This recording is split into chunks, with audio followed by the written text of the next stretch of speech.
ভালো মানুষ কাছে আইসা যদি ধারণা নেয় অবশ্যই তার সবকিছু চেঞ্জ হয়ে যাবে। এবং মাশাআল্লাহ আলহামদুলিল্লাহ আমি আপনার প্রতি স্যাটিসফাই এবং আপনাকে আমি মন থেকে দোয়া করি আল্লাহ যেন আপনাকে আরো বড় করে সম্মানিত করে সমাজে। এবং আপনি আমার কাজটা খুব দ্রুত করে দিচ্ছেন অল্প কয়েকদিনের ভিতরে। জাযাকাল্লাহ। আসসালামু আলাইকুম দর্শক, আজকে আবার আপনাদের সামনে চলে আসলাম আমাদের সুপরিচিত সুলতান ভাইকে নিয়ে। সুলতান ভাই ধন্যবাদ আপনাকে। ধন্যবাদ। আজকে আমরা সুলতান ভাইয়ের কাছ থেকে শিখবো হচ্ছে উনি সৌদি আরবে কিভাবে মাত্র 1200 রিয়ালের একটা বিজনেস ট্রানজ্যাকশন থেকে মিলিয়ন রিয়ালের বিজনেস ট্রানজ্যাকশনে পৌঁছালেন। ওনার কাছ থেকে আমরা স্টেপ বাই স্টেপ ইয়েগুলো জানবো, ওনার সফলতার গল্পগুলো। এই সফলতার গল্পগুলো এবং যারা সফল তাদেরকে আপনাদের সামনে নিয়ে এসে থাকি মূলত যাতে আপনারাও শিখতে পারেন, অনুপ্রেরণা পান। যারা সৌদিতে হতাশ রয়েছেন বা বিভিন্ন জায়গায় ব্যবসাতে মার খেয়ে অনেকবার একটু পিছিয়ে গেছেন, সবার জন্য যাতে হতাশা কেটে ওঠার একটি কারণ হতে পারে, এই জন্য নিয়ে আসা। চলুন আমরা সময় বেশি না নিয়ে সুলতান ভাইয়ের সাথে চলে যাই। সুলতান ভাই, ছোট করে আপনার পরিচয়টা। আমার মূল নাম হলো আবুল কাশেম। আমার হোম ডিস্ট্রিক্ট হলো ভোলাতে। আমি এখন মরুজে থাকি। 2000 সালের শেষের দিকে আমি সৌদি আরবে প্রথম ঢুকি। 2000 সালে শেষের দিকে, মেবি নভেম্বর বা ডিসেম্বর এরকম সময়, আমার এক্সাক্ট মনে নেই। হাইপ কোম্পানিতে, ওইখানে আমি ফোরম্যান ছিলাম। কোম্পানিতে 900 রিয়াল আমার বেতন ছিল। তারপরে কিছুদিন পরে ওই কোম্পানিতে আমরা একটা 16 ডিসেম্বর করছিলাম, তো পাকিস্তানি বাংলাদেশের সাথে মারামারি হয়েছিল। এরপর কোম্পানি আমাকে একজেক্ট লাগাই দিয়েছিল, দোষী সাব্যস্ত করে আমাকে। অনেক বাংলাদেশের ভিতরে আমিও একজন ছিলাম। তো আমি কোম্পানি থেকে বের হয়ে গেছি। তো 2-3 মাস আমি এখানে থেকে আমি বাংলাদেশে চলে গেছি। চলে যাওয়ার পরে বাংলাদেশে গেছেন কত সালে? আমি বাংলাদেশে গেছি 2006-এর দিকে। 2006 দিকে। আপনার এই যে 2000 সালের লাস্টের দিকে সৌদিতে আসছি, এই 7 বছর কি বেতন বাড়ে নাই? 900 ছিল। ওই না, বেতন কিছু বাড়ছে সামান্য 100 রিয়াল। ওটা 3 বছর পরে 3 বছর পরে 100 রিয়াল বাড়ছে। এরপরে আমি আপনার সাথে আবার এখানে ঢুকি। 2007-এ আবার ঢুকি। ঢুকে আসা তখন আমি একটা লোকের সাথে আমার পরিচয়, মরক্কোর। ওনার নাম আব্দুল লতিফ। উনি আমাকে যে তখন এই গার্নাদা মার্কেটটা হইতেছিল এই 9 নম্বরে, আমার সাথে বললো এখানে দেখা। আমি আমার এক ভাইয়ের সাথে গেছিলাম ওখানে, আমি নতুন আসছি।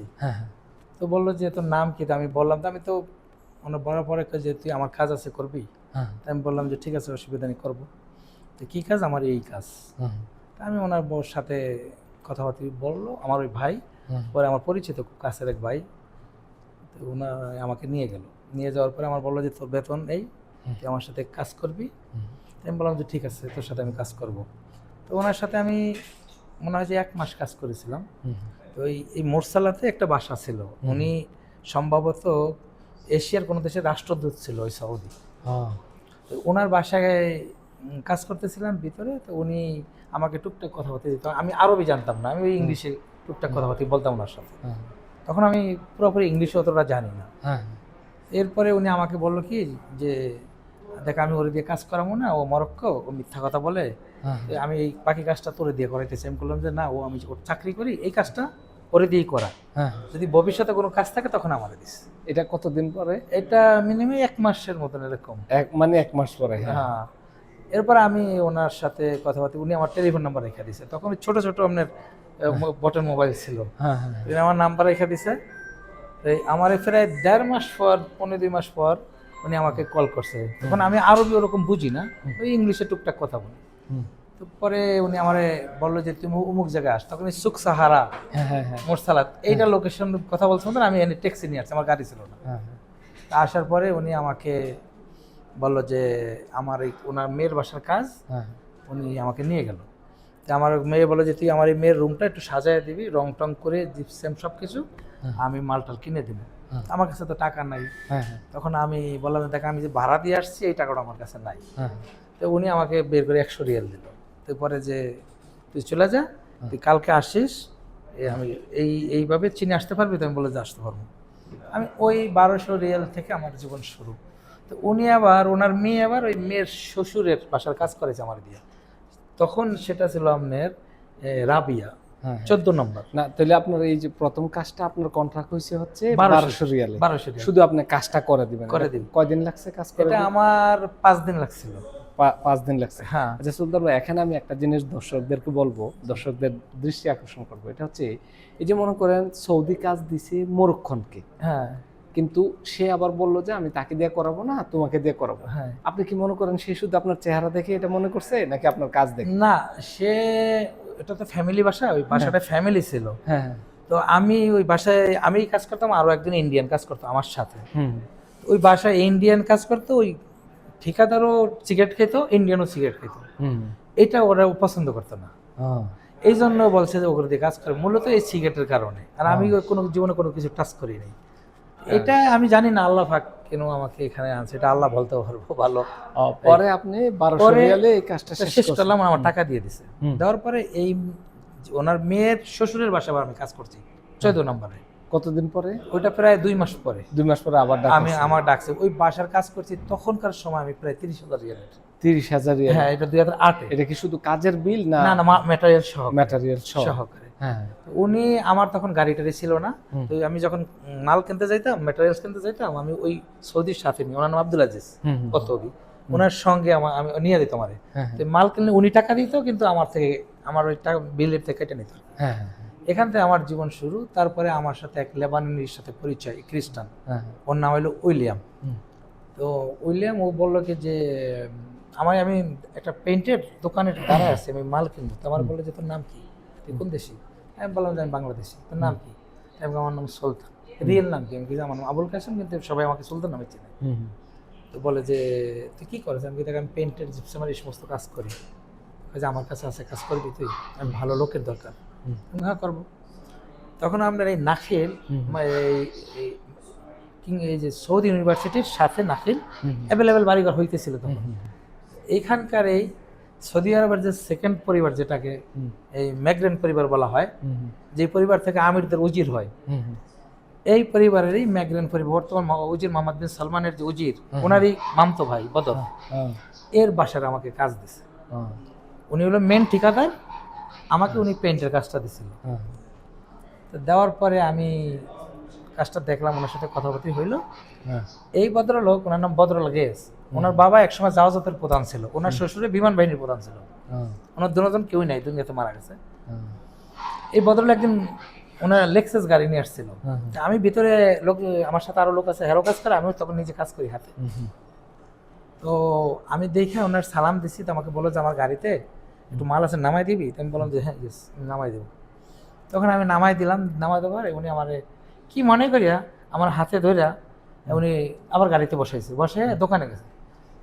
আপনার দোকানে গিয়ে উনি যে আসির কিনছে, যেটা আমরা ওই ইয়াতে বলি জুস, উনিও খাইছে, আমাকেও দিচ্ছে। দিয়া করতে উনি আমার নিয়ে গাড়িতে ইচ্ছা করে ঘুরছে, ঘুরে উঠে আমার নামাই দিয়ে আমার হাতে 1000 রিয়াল দিল, যে তোর লোকজন যারা আছে সবাই দুপুরে খাবার কিনে দিচ্ছে এই টাকা দিয়ে। এই ওনার বাড়ি কাজ করলাম, সাথে ওনার মার বাড়ি, বড় ভাইয়ের বাড়ি, মেজো ভাইয়ের বাড়ি, বোনের বাড়ি। তখন উনি বলতেছে ওনার বাড়ি কাজ শেষ হওয়ার পরে কোম্পানির যে আমি পেইন্টিং এর কাম তোমার করে দিয়ে করাবো না, আমি ওরে দিয়ে করাবো। তো ওরা মন খারাপ করছে, এই কোম্পানি। কাদেরকে দিয়ে করাবে না? ওই লেবননি যে মেইন অরিজিনাল যে কন্ট্রাক্টর, যে আমায় করাবো না, আমি ওরে দিয়ে করাবো। তো ওরা মন খারাপ করছে, ওরা আমারে বলছে যে এটা কেন হঠাৎ করে এটা হলো কেন? তখন আমি বললাম যে না, আমি তোমাদের এই কাজ করবো না। উনি আমাকে নিয়ে আসছে। তখন আমি ওনার ফোন টোন করে, আমি যাই না, আমার নাম্বার রেখা দিছে, ওনার কাজ করি না টোটাল। এখন লেবানিস না আমার ফোন করে যে তুই আস আমাদের অফিসে আস। ওনাদের অফিস ছিল ওলাইয়া। আমি ওলাই ওনাদের অফিসে গেছি, কাজে দেখ তুই কোনো ভুল বুঝিস না, আমারে বদরে কি লেগে তোর পছন্দ করছেন, তোর ছাড়া কাজ করাইবো না, ঠিক আছে? আমাদের সাথেই কন্ট্যাক্ট কর, তুই কাজটা উড়ে দে।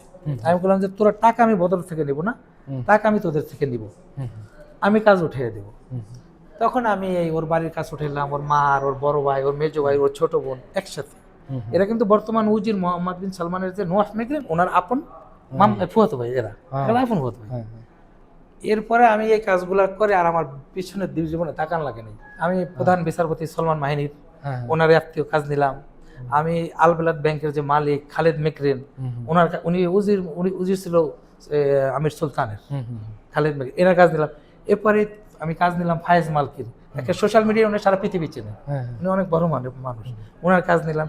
এইভাবে আমার আর কি সৌদি আরবের ম্যাক্সিমাম ভিআইপি লোকের সাথে আমার ধীরে ধীরে আমি তাদের কাজ করি, পরিচয় হয়ে গেল। এরপরে আমি আব্দুল আল আম্মার, অনেক বড় একটা পরিবার, অন্যের সাথে আমার এই বদরের মাধ্যমে পরিচয়। বেশিরভাগ আমি যত টাকা কামাইছি এ যাবৎকালে ওই কোম্পানির 60% টাকা নিছি আমি ওই কোম্পানি থেকে, যে আমার যে সম্পদ আছে বাংলাদেশে এখানে। তো ওই বদরে আল্লাহ বদরকে আমাকে মিলিয়ে দিছে। আর বদরে তো আপনার এখানের অনেক বড় একটা পরিবার। এই উনি সবসময় আমাকে কেউ কোনো কিছু কাজের কথা বললে উনি বলতে যে তুই ওকে নে, আমি ওর আমি দেখবো। এবং আমার অনেক সহযোগিতা করতো। কোনো যদি কখনো আমার কোনো পুলিশে ডিস্টার্ব করতো, যদি কোনো ঝামেলা করতো, কোথাও টাকা না দিত, কেউ ওর কাজ করলে, তো আমি বলতাম ওর ছেলের নাম হলো নায়েব, তো আমি সবসময় আবু নায়েব বলি। আবু নায়েব আমার মুখে টাকা দেন, তাৎক্ষণিক ফোন করে যে তুই টাকা দিস না কেন, বলে তুই চিনোস ওর টাকা দিস না কেন, যদি কাজ করেছিস না। তো এই মূলত উপরে আল্লাহর সেকেন্ড হলো ওরা, ওদের পরিবারটা আমাকে এখনো সাপোর্ট করে। আবু নায়েব বদর সে কি, সে কোনো কাজ করে না, সে হলো তার বাবা ছিল জাওয়াজ প্রধান এদেশের, এবং তার ফ্যামিলি হলো খুব হাই ক্লাস এখানে। বিন গাছ ওরা হলো আপনার বদল গেজ পরিবার, উনি হলো বাদশার, ওনার বাবা বাদশার খুব কাছের লোক ছিল। আচ্ছা সুলতান ভাই, এই যে মনে করেন কাস্টমাররা আপনাকে পছন্দ করতো, জি, এটা কয়েকটা কারণ মূল ছিল আমি সৎ ছিলাম। আমি ডাইনে সৌদিদের বাসায় যেখানেই ঢুকি আমি ডাইনে বামে তাকাই না, আমি নিচে দিকে তাকায় কথা বলি।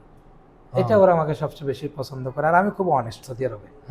আমি আমার লাইফে বলতে পারবো না কেউ একটি টাকা বেশি ছাড়া কম দিছি, এবং কাউরে আমি বলছি না আজকে বললে কালকে দিব, এটা আমি কখনো করিনি। আর আমি কাজের খুব প্রায়োরিটি দিচ্ছি এই কারণে যে আমার এটা করে বড় হতে হবে, আমার এটি আমার জীবন, এটি আমার রিজিক।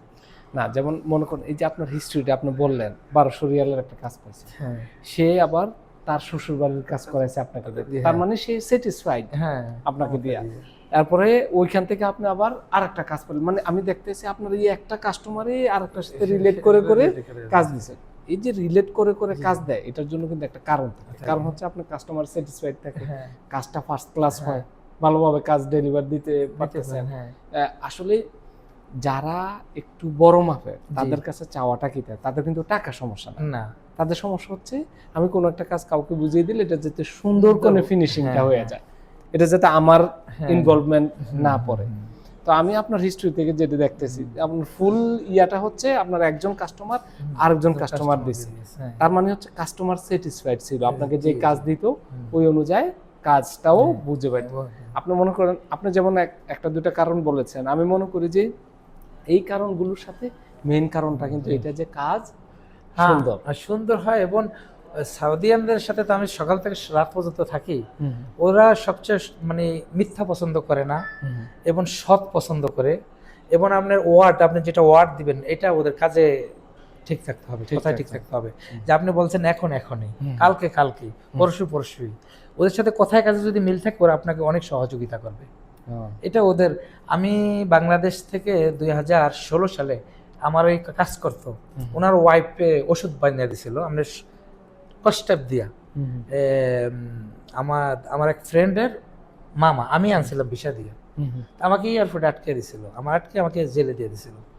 তখন এই প্রধান বিচারপতি সলমান মাহিনী, উনি 2 দিন পর জানতে পারছে যে এরকম ঘটনা, সঙ্গে সঙ্গে উনি আমাকে কিভাবে আমাকে লোকজন পাঠালো, আমার সাথে সাথে আমাকে ওখান থেকে বের করে নিয়ে আসলো। আমি 8 দিন না 9 দিন জেলে ছিলাম এখানে। এলাটল ট্যাবলেট দিছিল 6 প্যাকেট। এটা কি এলাটল ঘুমের ট্যাবলেট, এটা আমি জানতাম না। এমনি আরো কাপড় চোপড় ছিল, তো ওই কাপড় চোপড়ের সাথে ওষুধটাও ছিল। তো এয়ারপোর্টে আমার হ্যান্ড ব্যাগে ছিল আর কি।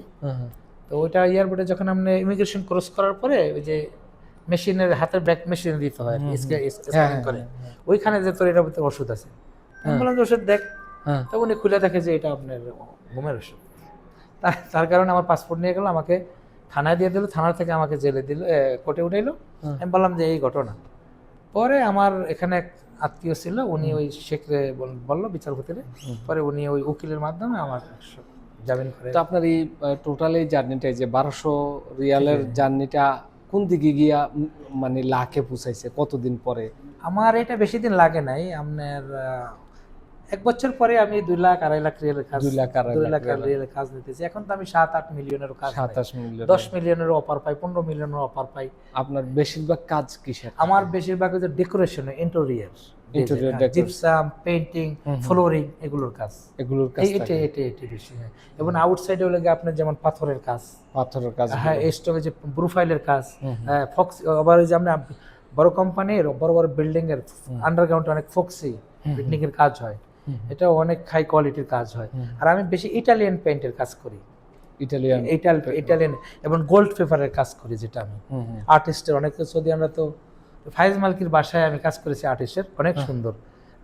ও সৌদিরা তো কয়েক রকমের জিনিস পছন্দ করে, যাদের অনেক টাকা পয়সা আছে তারা অনেক আপনার সুন্দর করে কাজ নেয়। তাহলে আপনার বর্তমানে কয়টা বিজনেস? আমার শুধু আমি ঠিকাদারি বিজনেসই এখন আমার আছে।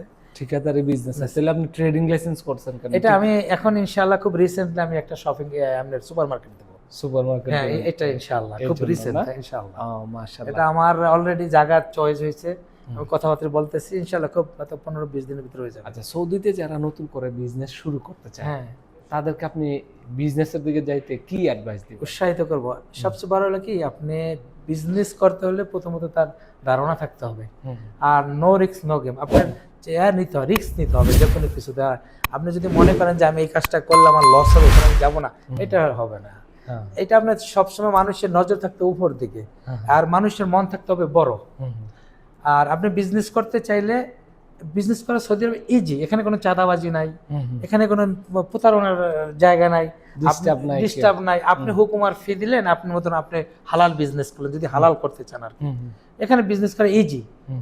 আর বিজনেস সবাই, আমি মনে করি বিজনেস করা এখানে উচিত সবার, বাংলাদেশি যাদের অর্থ সম্পদ আছে, এবং বিশেষ করে আপনার মতো একজন ভালো মানুষ কাছে আইসা যদি ধারণা নেয়, অবশ্যই তার সবকিছু চেঞ্জ হয়ে যাবে। এবং মাশাআল্লাহ, আলহামদুলিল্লাহ, আমি আপনার প্রতি স্যাটিসফাই, এবং আপনাকে আমি মন থেকে দোয়া করি আল্লাহ যেন আপনাকে আরো বড় করে সম্মানিত করে সমাজে। এবং আপনি আমার কাজটা খুব দ্রুত করে দিচ্ছেন, অল্প কয়েকদিনের ভিতরে। জাযাকাল্লাহ খাইর। সুলতান ভাই, আমরা তাহলে বেকার যারা আছে সৌদিতে, তাদের বেকারত্বের কারণ হিসেবে আপনি কি মনে করেন? বেকারত্বের এখানে অনেক সোসাইটি আছে। আমি দীর্ঘকাল এখানে কাজ আছি, তো আমি প্রায় 20 বছরের কাছাকাছি। এখানে আপনার মানুষ অনেক ঝামেলা আছে, অনেকে আছে ইচ্ছে কাজ আছে, কাজ করে না। যেমন আমি হাইল মরুজের কথা বলি, এখানে অনেক লোক ইচ্ছে করে কাজ করে না, গরিব করে খায় না। কেন? মন তার ভাল লাগে না কাজ করতে। আপনি সৌদি আরবে যদি একটা পেইন্টের কাজও করে লোক, মাসে 3000 রিয়াল অনায়াসে কামাইতে পারে। সে যদি আকামার ফি, রুম ভাড়া, তার খাবার খরচ বাদ দিল, বাংলাদেশে 2000 রিয়াল পাঠাইতে হবে। এবং মাস যদি 1 বছরে 2000 রিয়াল সেখানে জমায় 24000 রিয়াল হয়, আপনি 2 বছর হলে 48000 হয়। সে 48000 দিয়ে ছোটখাটো একটা ব্যবসা করতে পারে। এবং আমরা ছোট থেকেই তো মানুষ বড় হয়, প্রত্যেকটা মানুষ ছোট থেকেই বড় হয়। আমি মনে করি প্রত্যেকের এখানের কাজের প্রতি মনোযোগ হওয়া উচিত, বেকার না থেকে, সেটা হোক ছোট হোক বড় হোক। আপনার যে কোনো মানুষই হোক, বাংলাদেশি হোক, আমি বাংলাদেশি মানুষের প্রতি বলি যে আমরা কেউ বেকার থাকেন না, যে কোনো কাজের প্রতি মনোযোগী হন, আল্লাহ আপনার ব্যবস্থা করে দিবেন। প্রচুর বাংলাদেশ কিন্তু বেকার এই কারণে। আর মানুষ এখন মনে করে যে আমি এই কাজটা কষ্ট আমি করব না, এটা মানুষের এইটার থেকে বের হতে হবে। মানে বেশিরভাগ মানুষ আমি রোদ্রে কাজ, এটা আমি করব। আচ্ছা সুলতান ভাই, অনেকে বেকার আছে কিন্তু কাজ চায়, কিন্তু দেখা যায় হারা থেকে বা বিভিন্ন জায়গা থেকে বিভিন্ন কন্ট্রাক্টরের মাধ্যমে কাজ গেলে 3-4 মাস বেতন পায় না, তখন দেখা যায় সে 2 মাস পরে চাকরিটা ছেড়ে দেয়। যাতে বেতন পায় এমন একটা চাকরি কি ক্যাটাগরিগুলো, ক্রাইটেরিয়াগুলো দেখে নিতে পারে? বাংলাদেশ থেকে অধিকাংশ লোক আসে আপনার কাজ না শিখে, এটি বড় প্রবলেম। আর অধিকাংশ লোক আসে কোম্পানিতে তো কাজ যে কোনো ট্রেডের লোক আনে সে, কিন্তু যারা এই যে বাহিরে আসে, যেটা আমরা ফ্রি ভিসা যেটা বলি, ফ্রি তো আসলে কোনো ভিসা নাই, আমরা বলি আর কি ফ্রি ভিসা, মানে কফিলের বাইরে যারা কাজ করে, এরা এসে আপনার বেকার থাকে এই কারণে, মূলত প্রথমত তারা কোনো কাজ জানে না, দ্বিতীয়ত তারা সাপ্লাইয়ের আন্ডারে কাজ করে। এখন সাপ্লাই এটা কি বাংলাদেশে অনেকেই জানে না, সেটা সাপ্লাই হলো আপনি মূল মালিক, আপনি আমার কাছে লোক চেয়েছেন যে আমাকে 20 জন 30 জন 50 জন লোক দাও, আমি হলাম সাপ্লাই কন্ট্রাক্টর, আমি আবার লোক কালেকশন করে আপনাকে দিলাম ঘন্টা হিসাবে, আমি আপনার তো টাকা নিলাম, আমি আবার ওদেরকে দিলাম। এখন এইটা অনেক সময় হয় না, কাজটা অনেক সময় থাকে না। এখন সৌদি আরবে যে এখন কিন্তু সৌদি আরবে অনেক কাজ কম। আমরা আগে মাসে অনেক বড় বড় কাজের অফার পাইতাম, ইদানিং খুব কম পাই। 3-4 মাস ধরে একটু খুব কাজ কম। আর বাংলাদেশিরা এখানে সবচেয়ে বাংলাদেশিরা কিন্তু শ্রম দেয় বেশি, এবং ওদের বাংলাদেশি মানুষের কিন্তু মেধা অনেক ভালো, ইন্ডিয়ান পাকিস্তান থেকে অনেক মেধা ভালো। এবং সৌদিরা, আমি তো সৌদি দেশের সাথে থাকি, বাংলাদেশিদেরকে সাধারণ সৌদিরা অনেক পছন্দ করে। কিন্তু আমাদের বাংলাদেশি বড় প্রবলেম, তারা কাজ না শিখে আসে, কাজ শিখে আসে না। কাজ শিখে আসেন। আপনি এখানে মাস্টার্স করে আসলেন, এখন তো অফিসিয়াল কোনো মাস্টার্সের এখানে কোনো কাজ নেই। এখন বেশিরভাগ কাজ হলো আপনার কনস্ট্রাকশন সেক্টরে। অ্যান্ড কনস্ট্রাকশন সেক্টরে কাজ কি হয়, আপনার প্লাস্টারের কাজ, নাইলে টাইলসের কাজ, নাইলে ইলেকট্রিক, নাইলে স্যানিটারি, নাইলে পেইন্ট, নাইলে জিপসাম, নাইলে আপনার কাঠের।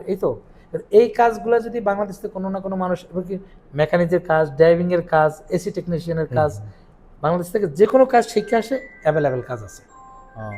আর আরেকটা বলি, আমি একটা টক শোতে বলছিলাম বাংলাদেশে, লাইভ টক শোতে, আমার এখানে এখন বাংলাদেশের অনেক বদনাম হচ্ছে দুটা কারণ। একটা হলো রাজনৈতিকভাবে তারা নিজেরা গ্যামজাম করে, বিভিন্ন জায়গায় হানাহানি মারামারি করে।